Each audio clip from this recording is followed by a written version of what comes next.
The Welsh Wire, where talent and business connect in West Michigan. The Welsh Wire features moderator Mike Rogers and professional recruiting expert Sherry Welsh in this podcast. Listen in as leaders from a wide array of small to mid-sized West Michigan companies weigh in and share their experiences and insights on a variety of business topics, including employee retention challenges and recruitment success stories.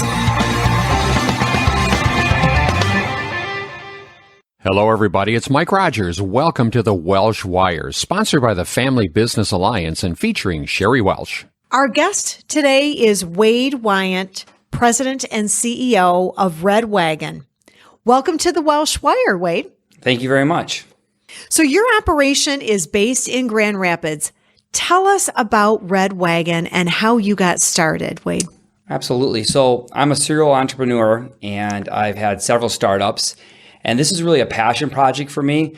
I love working with entrepreneurs. In fact, I was one of the founding members of the entrepreneur organization in West Michigan. It's a international organization, but we started a local chapter a few years back. Oh, great. Yeah. And I learned there how much I love working with entrepreneurs. And so after I sold my last business, it was, I looked around, what should I do next? So whatever business I started next would be my fourth business. Oh my gosh. Yeah, tell us about the other three. What did you do? Well, I started a technology consulting company around cybersecurity. That was the last business I exited. Did that with some partners, and I sold that in 2017. Before that, I actually had two businesses that were just too early to market. One of them was a medical device that would track records in the actual room with the patient. And that was back around the year 2000.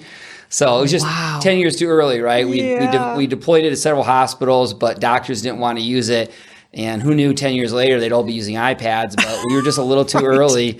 So we had to shut that one down. But anyways, I've started and either sold or shut down several businesses. So this fourth one, I looked around and said, what should I do, right? Yeah. What's next? And I went back to my passion because I love working with entrepreneurs. There's a real need for coaches and consulting in this arena. Sometimes coaches and consulting gets a bad rap or a stigma, but we all know when we get a great coach, we love them. It makes a difference. Yeah, absolutely. So I said, I'm going to go for it and try this. And it's been a real blessing. It's been a great in-between thing for me. Who knows, maybe I'll start another business with employees and other people, but this is my thing right now. Right. You're having fun. And certainly from the perspective that you bring from running several different businesses successfully and even having some opportunities where it didn't work out. Let's call it failure. Let's call it what it is. Absolutely. I mean, we all do, but you learn from that. So you've got some really interesting things to bring to the folks you consult with. Yeah, I have some experience shares, and that's the big thing that I really focus on is anybody can give you advice, but advice is almost worth what you pay for or less. I mean, it's just advice, right? No one really understands your business like you do. So I always tell the people I work with, don't let me ruin things for you just because I gave you advice. But what I can do is give you the experience that I have, and then you can learn from that and hopefully make better decisions that I did along the way. And that's really the goal. That's the goal of the coaching, the consulting is, hey, here's what I can tell you. It doesn't work for everybody, right? But these are systems. And that's the real focus is there are systems that can make business better. Yeah. And I had to learn some of the hard way. Some of them people taught me. And so if I can, I'd like to get out there and help others by, teaching them the systems I learned and the ways you could potentially make business better. Right. And really, that's the heart of your secret sauce that you bring is the systems perspective. You introduce those systems and help companies implement them. Tell us a little bit about that. Well, so there are a lot of systems out there, and I obviously have one that I prefer. It's called Scaling Up, and that's the system that I use. But at the end of the day, the most important thing is to pick a good system. There are a lot of good ones, so I'm not saying this is the only one. And then stick with it, right? Make sure you're following that system. So in businesses in general, systems just help, and we know that, right? I mean, anytime we implement them, we know they work. But as humans, we always reject systems, and so it's a matter of just having the ability to, or not the ability, but the mental strength to take them on. And, we're doing a Family Business Alliance podcast. So, it's important to talk about how this applies to family businesses. You bet. And I've never had a family business, and unless one of my kids inherits the next one, I work with a lot of family businesses. So I have some experience working with them. And what I found with family businesses is that they obviously have a system and they know how to run their business. And in many cases, they have a product or a service they developed over multiple generations. And they have some systems for running the business, but the real passion of the family is that product or service. And so in some ways, systems are even more important because that's not necessarily their passion, right? They're not professional managers. They're professionals at the product or service that they render to the public, and they're usually very good at that. Right. So a system can come in and help them get even better at that passion they have. And the other thing with family businesses is they're very organic and they have extras, right? Family businesses have extras. Extras are the family, extras are emotion, and extra things you just don't necessarily have. You have, but not to the same degree in a say a publicly traded company. Sure, and absolutely. So systems become even more important there. It's like, what are the rules and words and common language that we're going to use in this business to try to avoid some of the challenges of the extra that family business Right, have. for sure. So along the way, you've developed sort of a list of 7 different things that family businesses can do within systems to really make their businesses shine or help get to the next level. So take us through that list. What's the first thing they can do? So the first thing I found is, it's really important to develop a common language for business. And usually in a family business, because the siblings or cousins have grown up in the business, there's a common language for, again, delivering your product or service. Right. But there's not necessarily a common language for talking about managing the business or making decisions. And so a system, no matter what that is, and it can be any one of them, once you have a common language, there's less challenges of interpretation, and not all conflict goes away, of course, but some conflict can dissipate. And so I really push hard for, let's get a common language in place. And the system that we use scaling up, we focus in on people, strategy, execution, and cash. And so in those 4 areas, we say, for people, you have to have a certain common language. For strategy, there's a common language. For execution, there's a common language. And then for cash, which really means your finances, we just say cash as a key word. There's a common language and vocabulary. So we're all talking about the same thing, because that's where a lot of problems arise. Is I say this, you say that, and we think we're saying the same thing. We're saying something totally different. Right. Absolutely. I can see how that can be a real challenge. Yep. So putting a good system in place to develop that common language, that's a cornerstone. What's another thing? Second one is we're really focusing and dialing in your marketing. And so, these ideas are not unique to me. Let's just be very clear. So we say the 7 ideas. They're just things that I've gathered up and brought from other areas and other people have shown me. But in today's economy, as we see a big shift in people's way of buying, a big shift, obviously you've got the digital economy, you've got the web, you've got the Amazon effect, all these things that are affecting us in multiple different ways. If you want to get your product or service into the marketplace, the number one thing you have to focus on is marketing. And a lot of businesses fail to see that. They go right straight to sales and they don't start with marketing. So I like to go in and say, look, let's put a system into marketing, because marketing seems kind of like voodoo to most people. Sure. Yeah. And just as podcasts we're doing at some level is marketing. Right. And how do you quantify the value? How do you ensure that you continue to invest? So we've got some things that we do, some recommendations, and this is not a 20-hour long podcast, so I'll just say the one thing I would recommend, and we can talk more if anybody wants to connect offline around marketing, is create a plan and invest in thought leadership. At first, you'll wonder if this is really worth the value, but over time, the companies that win are the ones that invest in thought leadership. Right. Well, and I can see too in family businesses, especially going into 2nd generation or 3rd generation, marketing maybe was something they didn't have to focus on. No, because, absolutely. They sprung into the marketplace with a better mousetrap, so to speak, and it took off and everybody wanted it. It was the greatest thing. Yep. And now the landscape changes. And as time goes on, the markets, as you say, evolve, and marketing becomes something they really need to spend more time on. Absolutely. And the real challenge for family businesses is you have to have predictable revenue, right? I mean, you have a family and you have certain obligation levels, and not to say that a publicly traded company doesn't have the same obligation levels, but it becomes a little more intimate when it's your family. It sure does. And so the only way you can get to predictable revenue, or one of the only ways I should say, that in my opinion, is you have to really dial in your marketing and ensure you're making the investment spending. Yeah. So the next place I really focus on is, you need scalable infrastructure, because at the end of the day, this family is going to scale. It's going to grow, right? That's true. Very few families get smaller. Some do, but most get bigger. So building the training and the leadership capabilities and the repeatable infrastructure to say, okay, each generation, and not just in the family, but the leadership, the outside leadership you hire will get better and better. That scalable infrastructure is so important. And the challenge that I see with family businesses is that there's a lot of legacy. That's not a challenge. It's a blessing. A lot of legacy from generation to generation.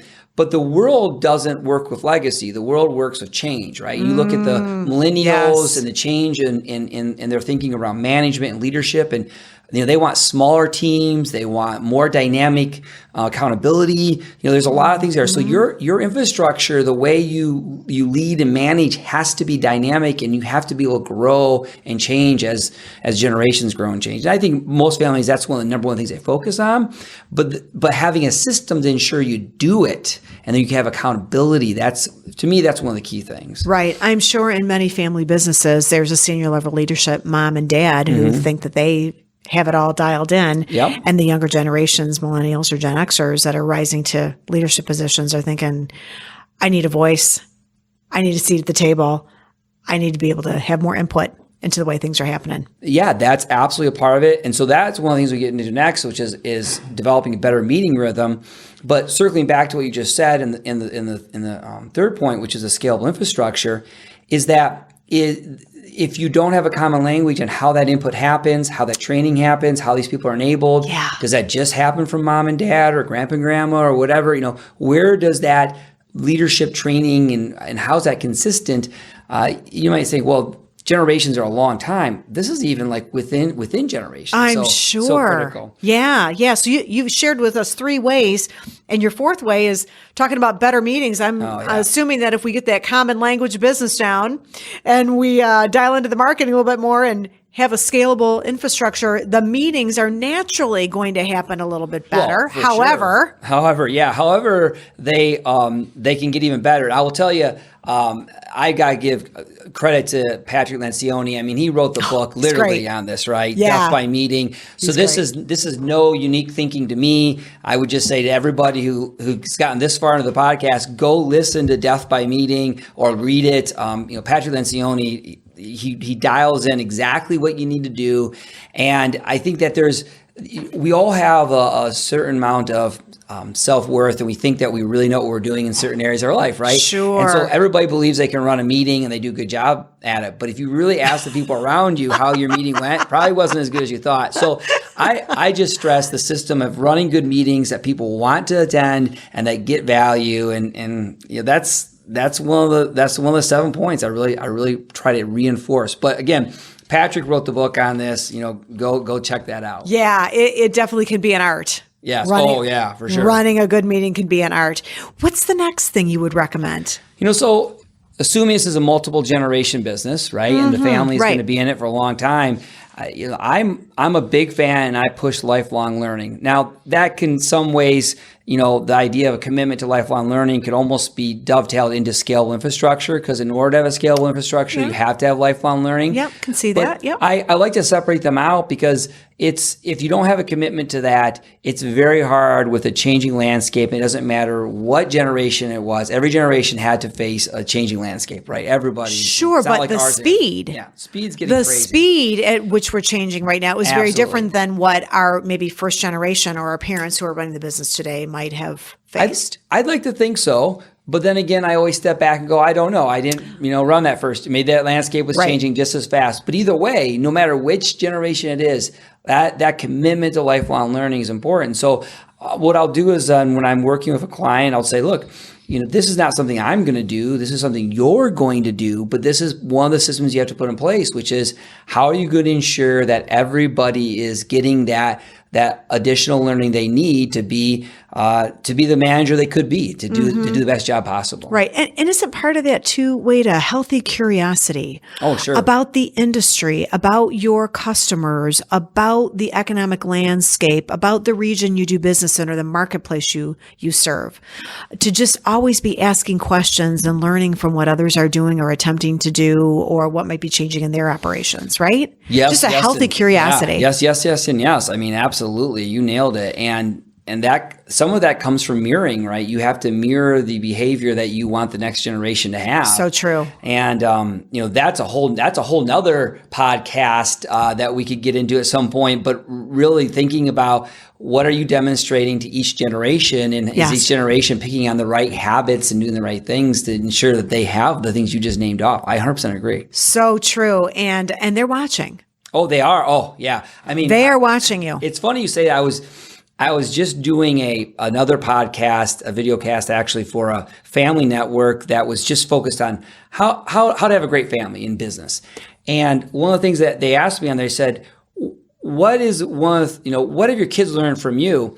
And the very first thing I had to say is bad habits. I mean, it's like let's be honest. Yeah, let's be honest. And recently, I've looked back. And I'm like, some of the things that I despise is the wrong word, but it's the only word that's coming to mind right now. So again, I don't mean this word, but the things I despise about my kids are the very habits I despise about myself. Right. Right. And so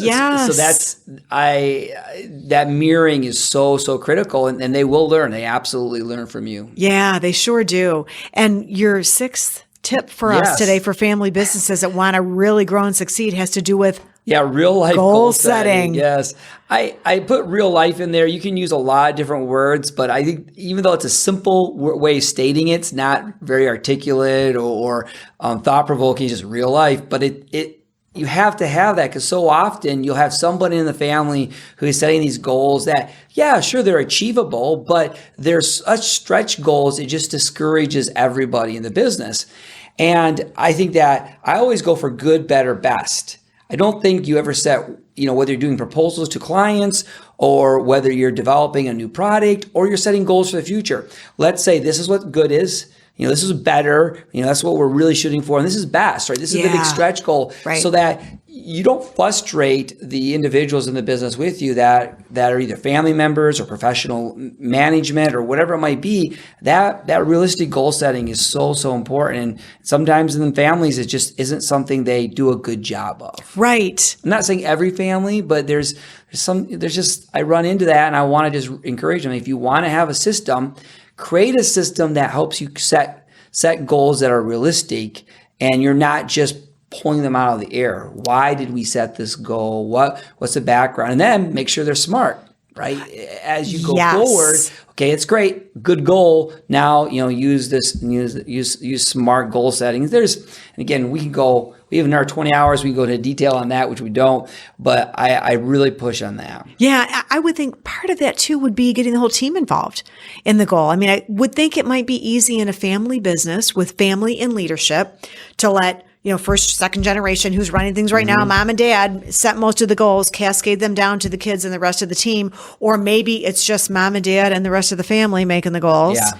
And the rest of the leadership team doesn't always get involved, or the rank and file of the organization, right? So if you really want to have successful goals set for the organization and achieve them, it's good to get the input, not just the input, but then the buy-in. Absolutely. Of everyone who feels like they're a part of forming that goal. And I bet that's somewhat challenging in a family business too. Yeah, I mean, absolutely. It's a challenge in every business, but in family businesses, there is a separation, because in the very word family, right? You have some separation there. So I love your points. Either you get buy-in, get input. All it's important. And I think this is where most people have struggled, because they want the input, but they also want the ability to make the decision. And I think you can have both. I really do think this is one of the few places in business you can have your cake and eat it too, where if you create the right system for goal setting, the right system for discovery, then you can have it. One of the examples that I use, or one of the systems that we use, is we'll often take the leadership team or maybe the management team below the leadership team, and before you go into an annual goal setting meeting, say, well, let's do an offsite with just the management team, have them go through a SWOT analysis and really understand what they're seeing in the business. Then you take that information, spend maybe a little time with them, then go into your annual planning, and then have a leadership team go in the annual planning, and then set the goals for the business based on that input from the management team. And so depending on how big the family business is or how many people are involved, there's some ways to do it where everybody can feel involved, but then you can still have the ability to set that goal. And it's about being smart, and I think you were touching on it, but I'll just say it. It's about not setting a goal on high and pushing it down. Yeah. There's some of that. There's some, there's got to be a leader. I believe in that. But there's got to be involvement from all levels. Yeah, and sometimes it happens without even realizing it, because families getting together at Christmas, on the golf course, after hours, and they're talking about things and just say, let's just go ahead and run with this, and failing to realize that sometimes there's a few other people that you really need to get not only input from, but in addition, buy-in from at the final product. So it's a challenge. And your seventh idea, tell us that, Wade. Final thing. At the end of the day, it's all about accountability. Yeah. And it's the word accountability, just as you say it, as it rolls off the tongue, it almost has a negative connotation to it, right? It feels heavy. And it does. It is. But it shouldn't be, because we're talking about a positive thing. I mean, we're talking about accountability in the most positive way possible. And I think so. Developing a system for accountability that everybody knows, and it's not a mystery. It's not a surprise. Right. There are, I come into family businesses, or not come into, that's not the terminology I meant, but I work with family businesses. And when I do, I really stress that, look, run your business on an annual plan, have quarterly get-togethers, have a date set so everybody knows there's no mystery. As you said, you don't want to be on the golf course or at Christmas dinner or whatever. Right. Set a time for accountability that everybody knows. And then, as much as you can, stress pure accountability. And what I mean by that is there's always a place for top-down accountability. 100%, I think it's important, and that it should be there.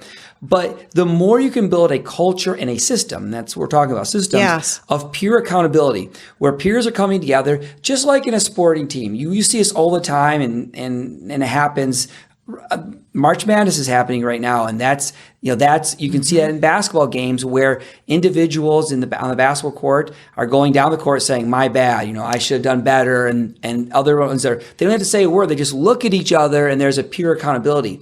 We have to have the same thing in business, and this is not just a challenge in family businesses; it's across the board. But the more you can build a system for pure accountability and teach that and get that into your culture, the more success you'll have, and more importantly, the less rub or conflict. And that's, at the end of the day, that's what I want to avoid. Right. These are great suggestions. I'm sure our listeners recognize some of the challenges in their own family-run businesses as you talk about this, but there's a lot of value in the ideas that you share with systems.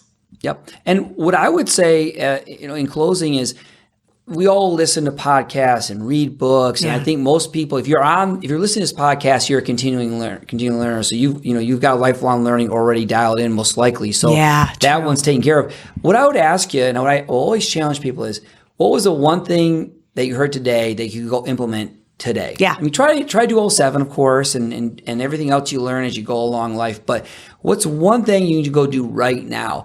And if you just solve one problem based on something you heard, there's going to be value. And that's all I can hope for. Right. You know what? And I feel the exact same way. Out of those 7 items that you shared today, I'm sure our listeners are going to find at least one great thing that they can implement. I know I did. Certainly, having grown up in a family business and having a family business myself, I know I did. So let me ask you though, Wade, if our listeners are really intrigued by your idea of systems and what you can do to help them in their business, really make them grow and get to the next level, help them, how can they get a hold of you? What's the best way to reach you, Wade? Yeah, I'm pretty easy to find. I'm pretty social, and I'm on every platform. But the age old, or not, it's getting to be the age old way to find me is just via the website. It's redwagonadvisors.com. I had to pick a website, so I picked the Advisors of a plural. So hopefully someday I'll have a few advisors, maybe all my kids running around. But right now it's just me. But redwagonadvisors.com, you can find me there. And again, you can almost anywhere. You just Google Wade Wyant. And I'm fortunate I have a very unique name, so I'm very easy to find. Yes, that's terrific. And I love to talk, and I'll just reinforce, I love entrepreneurs. This is my passion project. And so when I say entrepreneurs, there are so many family businesses, even in the third and fourth generation, they still have that entrepreneur spirit. Oh, so for sure. As I say that, don't let that turn you off. Only let that turn you on. I just love chatting with business owners and entrepreneurs and people who are out there getting it done. Yeah. And really that's what this podcast is all about. Just connecting people who are like-minded to learning from each other. So we so appreciate you sharing your insight with us today, Wade. And well, thank you for inviting me here, and thanks for hosting a great podcast. Thanks for being our guest on the Welsh Wire. You're welcome. Thank you for listening to the Welsh Wire.